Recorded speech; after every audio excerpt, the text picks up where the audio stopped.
రెండవ దినవృత్తాంతముల గ్రంథము 20వ అధ్యాయము. ఇది అయిన తరువాత మోయాబీయులను, అమ్మోనీయులను, మెయోనీయులలో కొందరును దండెత్తి యెహోషాపాతు మీదికి వచ్చిరి. అంతలో కొందరు వచ్చి, సముద్రము ఆవల నుండి సిరియన్ల తట్టు నుండి గొప్ప సైన్యమొకటి నీ మీదికి వచ్చుచున్నది, చిత్తగించుము. వారు హససోన్ తామారు అను ఏన్గెదీలో ఉన్నారని యెహోషాపాతునకు తెలియజేసిరి. అందుకు యెహోషాపాతు భయపడి యెహోవా యొద్ద విచారించుటకు మనస్సు నిలుపుకొని యూదా అంతటా ఉపవాస దినము ఆచరింపవలనని చాటింపగా, యూదావారు యెహోవా వలని సహాయమును వేడుకొనుటకై కూడుకొనిరి. యెహోవా యొద్ద విచారించుటకు యూదా పట్టణములన్నిటిలో నుండి జనులు వచ్చిరి. యెహోషాపాతు యెహోవా మందిరంలో క్రొత్త శాల ఎదుట సమాజముగా కూడిన యూదా యెరూషలేముల జనుల మధ్యన నిలువబడి, మా పితరుల దేవా యెహోవా, నీవు ఆకాశమందు దేవుడవై ఉన్నావు, అన్యజనుల రాజ్యములను ఏలువాడవు నీవే. నీవు బాహుబలము గలవాడవు, పరాక్రమము గలవాడవు, నిన్నెదిరించుటకెవరికి నీ బలము చాలదు. నీ జనులైన ఇశ్రాయేలీల ఎదుట నుండి ఈ దేశపు కాపురస్తులను తోలివేసి, నీ స్నేహితుడైన అబ్రహాము యొక్క సంతతికి దీనిని శాశ్వతముగా నిచ్చిన మా దేవుడవు నీవే. వారు అందులో నివాసము చేసి కీడైనను, యుద్ధమైనను, తీర్పైనను, తెగులైనను, కరవైనను మా మీదికి వచ్చినప్పుడు మేము ఈ మందిరము ఎదుటను నీ ఎదుటను నిలువబడి మా శ్రమలో నీకు మొరపెట్టిన ఎడల నీవు ఆలకించి మమ్మల్ని రక్షించుదువని అనుకొని ఇచ్చట నీ నామ ఘనత కొరకు ఈ పరిశుద్ధ స్థలమును కట్టించిరి. నీ పేరు ఈ మందిరమునకు పెట్టబడెను గదా. ఇశ్రాయేలీయులు ఐగుప్తులో నుండి వచ్చినప్పుడు నీవు వారిని అమ్మోనీయులతోనూ, మోయాబీలతోనూ, శేయీరు మన్యవాసులతోనూ యుద్ధము చేయనీయలేదు గనుక ఇశ్రాయేలీయులు వారిని నిర్మూలము చేయక వారి యొద్ద నుండి తొలగిపోయిరి. మేము స్వతంత్రించుకొనవలెనని నీవు మాకిచ్చిన నీ స్వాస్థ్యములో నుండి మమ్మను తోలివేటకై వారు బయలుదేరి వచ్చి మాకెట్టి ప్రత్యుపకారము చేయుచున్నారో దృష్టించుము. మా దేవా, నీవు వారికి తీర్పు తీర్చవా? మా మీదికి వచ్చు ఈ గొప్ప సైన్యముతో యుద్ధము చేయుటకు మాకు శక్తి చాలదు, ఏమి చేయుటకును మాకు తోచదు. నీవే మాకు దిక్కు అని ప్రార్థన చేసిన యూదా వారందరూ తమ శిశువులతోనూ, భార్యలతోనూ, పిల్లలతోనూ యెహోవా సన్నిధిని నిలువబడిరి. అప్పుడు మత్తన్యాకు పుట్టిన యెహీయేలు కుమారుడైన బెనాయాకు జననమైన జకర్యా కుమారుడును, ఆసాపు సంతతి వాడును, లేవీయుడు నగు యహజీయేలు సమాజంలో ఉండెను. యెహోవా ఆత్మ అతని మీదికి రాగా అతడు ఇలాగు ప్రకటించెను, యూదా వారలారా, యెరూషలేము కాపురస్తులారా, యెహోషాపాతు రాజా, మీరందరూ ఆలకించుడి. యెహోవా సెలవిచ్చినదేమనగా, ఈ గొప్ప సైన్యమునకు మీరు భయపడకుడి, జడియకుడి. ఈ యుద్ధము మీరు కాదు, దేవుడే జరిగించును. రేపు వారి మీదికి పోవుడి. వారు జీజు అను ఎక్కుడు మార్గమున వచ్చెదరు. మీరు యెరూవేలు అరణ్యము ముందరనున్న వాగు కొన దగ్గర వారిని కనుగొందురు. ఈ యుద్ధములో మీరు పోట్లాడవలసిన నిమిత్తము లేదు.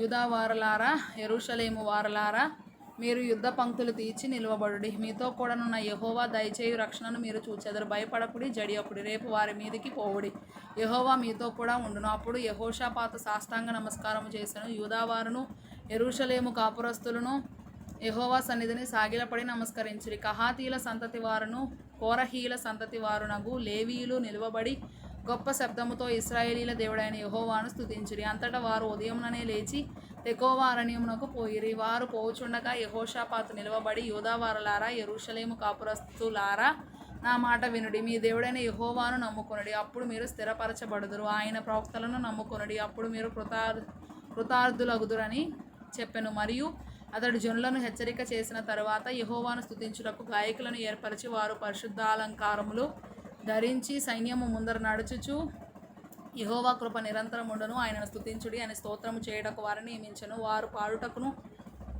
స్తుతించుటకును మొదలుపెట్టగా, యెహోవా యూదా వారి మీదికి వచ్చిన అమ్మోనీయుల మీదను, మోయాబీల మీదను, శేయీరు మన్యవాసుల మీదను మాటుగాండ్రను పెట్టెను గనుక వారు హతులైరి. అమ్మోనీయులను, మోయాబీలను, శేయీరు మన్య నివాసులను బొత్తిగా చంపి నిర్మూలము చేయవలనని పొంచియుండి వారి మీద పడిరి.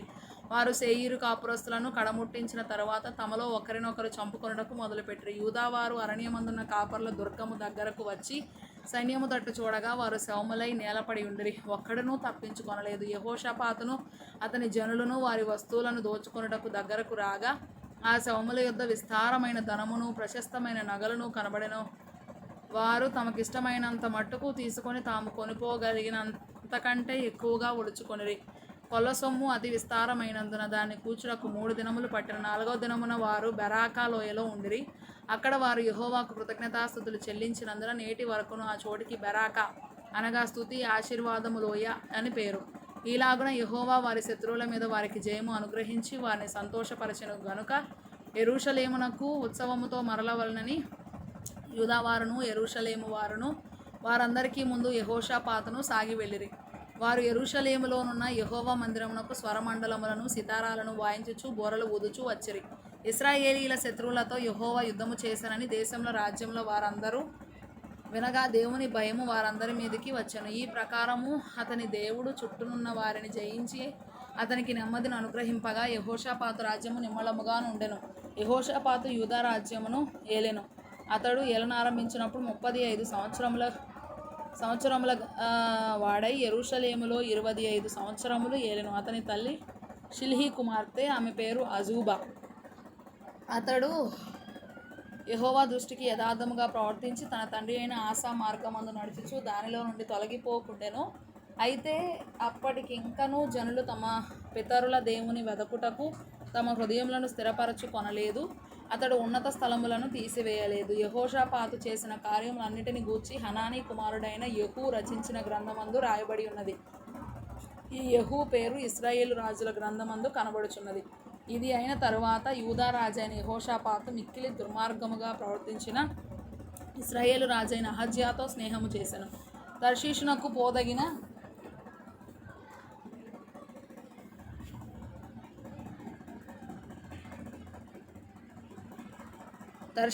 పోదగిన ఓడలను చేయింపవలనని యెహోషాపాతు అతనితో స్నేహము చేయగా వారు ఏసోన్గెబెరులో